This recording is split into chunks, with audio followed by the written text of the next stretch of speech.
చెప్పండి sir. ప్రమోషన్స్‌కి hero support చేయట్లేదు అనేసి వినిపిస్తుంది. అది ఎంతవరకు వాస్తవం ఏంటి? సుధీర్ ఈరోజు కూడా రాలేదు. అదే నాకు ఏందంటే సుధీర్ గారు చాలా రెస్పాన్సిబుల్ పర్సన్ అనే నేను సినిమా బేసిక్‌లీ ఆయనని హీరోలాగా ఒప్పుకున్నది ఎందుకంటే ఆయన చాలా కింది నుంచి పైకొచ్చాడు. ఆయనకి ఎప్పుడు పెట్టలేని బడ్జెట్ పెడుతున్నాము కాబట్టి హీల్ డూ జస్టిఫికేషన్ అనుకొని సెలెక్ట్ చేశాము.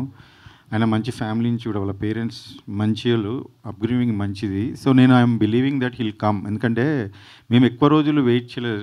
చాలా రోజులు ఇప్పుడు సినిమాని ఆపి దాన్ని కరెక్ట్ చేసుకొని ఫినిష్ చేయడానికి మాకు టైం పట్టింది. అందులో మళ్ళీ ఇప్పుడు ఛాంబర్‌లో ఇష్యూ ఉంది.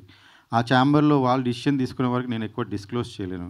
So we're waiting for the chamber to take decision. Once it's come వచ్చేస్తాడు. ఆయనకి ఎందుకంటే ఆ డైరెక్టర్ ఆ టీమ్‌తో కొంచెం ఉంటే ఎట్లైనా కొంచెం తీసుకోనికి డిసిషన్ ఆయనకు కూడా టైం పడుతుంది కాబట్టి వీఆర్ వెయిటింగ్.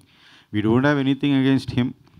ఓన్లీ ఒక పర్సన్ మంచి చేయలేదు, ఆయన మంచి రెస్పాన్సిబుల్ కాదు, బిహేవియర్ బ్యాడ్ ఉండే చాలా. ఇప్పుడు ఈమె ట్వీట్లనే మీరు చూడండి. ఆయన తీసేశాక 1 ఇయర్ బ్యాక్ తీసేశాక ఆయన సీన్లు లీక్ చేశాడు నెట్‌లో. ఏ సినిమా సీన్లు ఏ డైరెక్టర్ అయినా చేస్తాడు అలా.